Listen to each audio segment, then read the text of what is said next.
Hey friends, Mark Holmes here, and as always, thank you guys for watching, commenting, subscribing, and being part of the Joe Boo Sports Report. Without you guys, this literally does not work. Oh my goodness. I am so excited. I am so pumped up. Got to see my mother, kept my distance and all that, but it was great to be able to see her.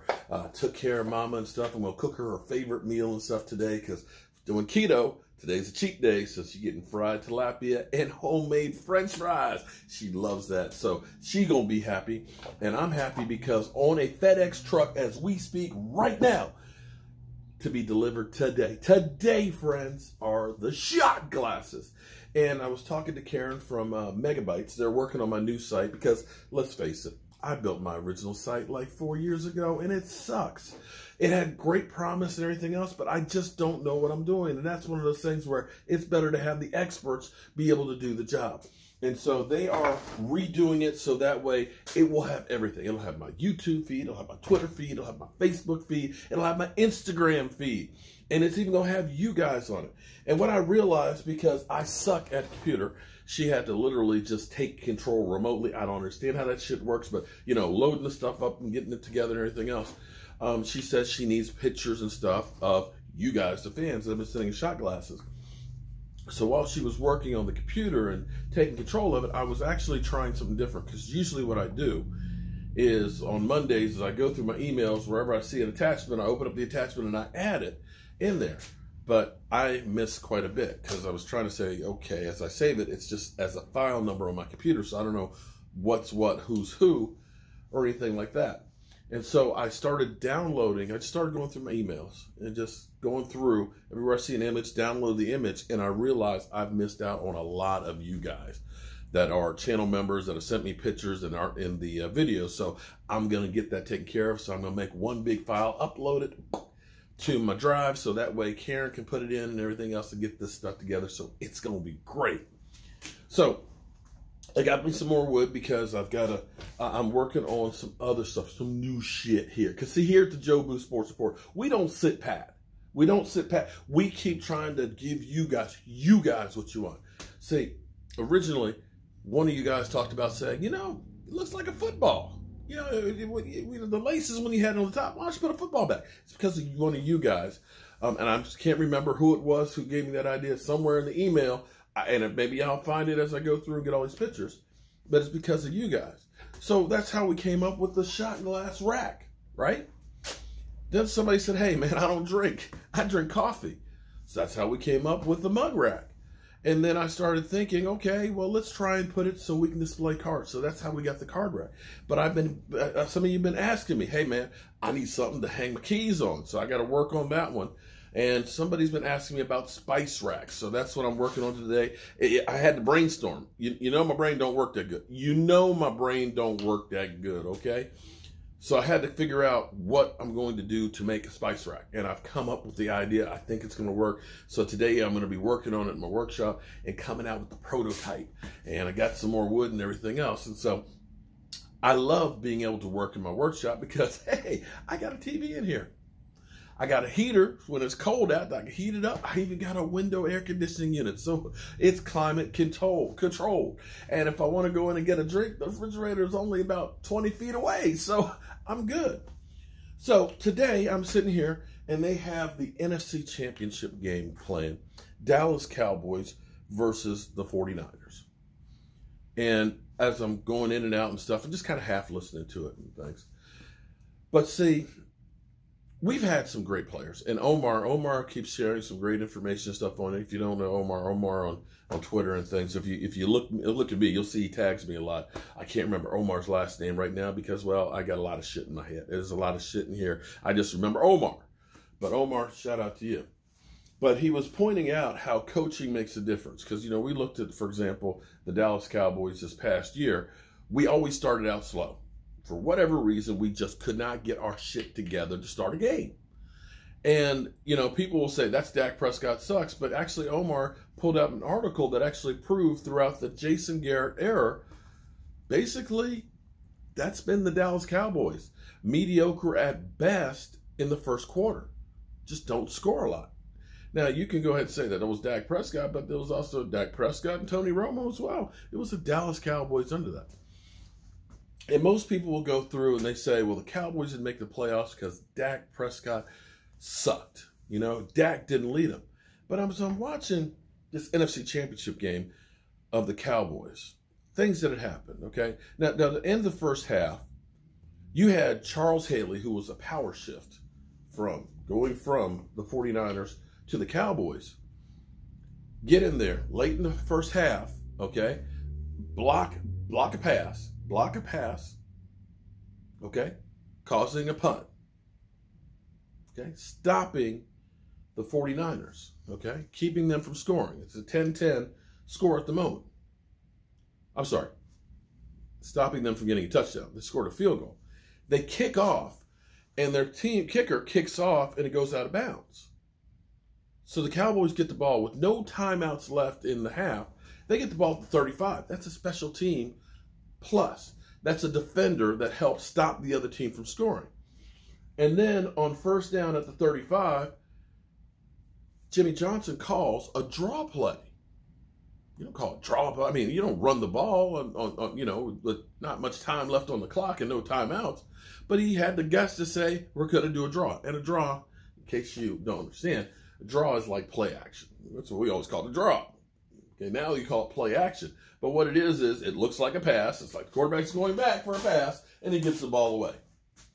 That is one of those things that gets the defense to hold up.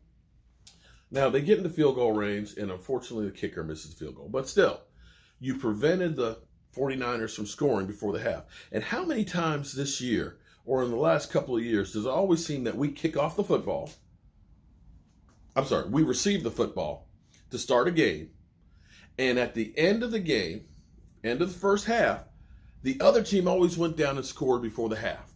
And then they turn around and they get the ball to start the second half. So all this time, your defense has been on the field and your offense hasn't. But here, the defense stopped and gave your offense the ball. So the offense starts out in the second half. And I just want to go back through here and just recap a little bit here. Let's just watch for a minute. They've got just amazingly good footing on the outside, don't they, Brad? This field, it's not effective. You've got to give George Tolman a lot of credit. 3rd and 7. This is old school football here. Now, as Aikman's up under center, he's got a slot right. 3rd and 7. Blitz from the safety. Aikman throws it out. Irvin at the 45 and spinning away left 50. First down to the 49ers 45. Was it? Great read of the blitz by Aikman and a great move by Irvin. Also reading the blitz to adjust the route and then spinning away after the catch. And on 3rd down, the Cowboys convert a huge first down. Okay, so 3rd quarter is just getting going. So 3rd down and 7. It's not exactly like a deep pass. That is your wide receiver being able to make a move. Okay, your quarterback read the blitz and got it. Okay, keep on watching because here's what I want you. There's point to it. 10 Dallas at the San Francisco 45, 1st and 10. 1st and 10. Wing right, Aikman back to throw, sets, looks deep ball. Right side, a man is there. Harper, it's up in the air and it's caught at the 7-yard line. Now, did you see that pass? Did you see that pass? I know I don't have the TV real close and all that because I don't want the YouTube and NFL police to get me or anything like that. But that pass by Troy Aikman, 3-time Super Bowl winning Hall of Famer, that pass, was that a good pass? Was that a good pass? But your receiver made a play on it. Let's watch some more. I'm gonna cheat. I'm gonna cheat here. Let's go. Let's go. Let's go. Shh. Don't tell nobody. All year long, he's thrown that pass, and Harper hasn't caught it until today. When I threw the ball, I thought it was intercepted. I knew that I didn't get enough on it. I knew it was going to be underthrown. I was just hoping Alvin would break it up, and that it wouldn't be intercepted. And then he goes up over the top of the guy and makes really one of the great catches, I think, in the history of the NFL in a championship game. And I think that catch really is what propelled us into having the second half that we were able to have. First down and goal at the 7. So here's the thing. Troy Aikman says, hey, that was a bad pass. That shit should have been intercepted. I'm just praying that my receiver can keep the defender from getting it. But instead, Alvin Harper ends up making that play. And, you know, all of a sudden, what's taken back from this game is the Cowboys beat the 49ers. But understand, yeah, as much as we all want to throw everything on just a flat-out quarterback, you got to understand it's a team game. You got the coach out here with some cojones. You know what? I don't have timeouts left. I'm going to do a draw up the middle and picks up 15 yards. Your special team gets the ball on the 35-yard line. Your defender blocks down a pass to prevent them from getting a touchdown. You got receivers making plays that should be intercepted. And that's the difference between winning and losing. You can't tell me that, I mean, the Cowboys and the 49ers, both of them had incredible talent. Both of them had incredible talent. That game could have gone either way. But the difference was the Cowboys showed up that day. They had their stars end up making plays. Because as you go through in this game, there was a section in here where Ronnie Lott had the ball dead to right. It was a terrible pass. This was actually not a great game by Troy Aikman because the pass should have been intercepted. It was right in his hands and he drops it. Ronnie Lott. And had he got that interception, it may have been totally different in this game. Because now all of a sudden you got some momentum. And that's the difference between winning and losing. And all you idiots out there that keep saying it's just Dak Prescott, you got to understand, we had shitty special teams last year. We had defense that couldn't rise to the occasion. Yeah, you can go through and say, yeah, well, the statistics on the season, well, you know, they weren't that bad. Yeah, because when we played against bad teams, that defense played really good, just like the offense did. But it's a team sport. Team sport. Let's finish this off with just a little bit more. And first and goal twice today and gotten a touchdown and a field goal. Smith coming right with Johnston in front. He cuts wide to the 5 and he's forced out by Hall, the free safety. And your running back's not saying, I need a break. Tight end motion to the left. I formation. Niners jumped offside. Handoff. Johnston, the fullback up the middle, breaks the goal line and scores, but there's a flag. The strange thing about it was everything that happened during the play. You know, were we offsides? Had San Francisco come into the neutral zone? You know, as I got the ball and got hit, you know, you wait for a second and you know, waiting for the whistle, and then you know, just decide to keep on going. Offside, defense, penalties declined, touchdown. A good call by North Turner in a place they don't usually make that call. When you get down inside the 5, everybody's expecting either Troy to throw the ball or Emmitt Smith to run the ball. So to run the ball down there with Darryl Johnson was one that I don't think the defense was really ready for. And that, my friend, is the exact problem with the Dallas Cowboys under the Jason Garrett era. No surprises. No innovation. Okay? That goes back to coaching, man. See, like Devin said, nobody expected Moose Johnson to run the ball down there in the goal line. Nobody is. But yet the Cowboys did. They took a chance.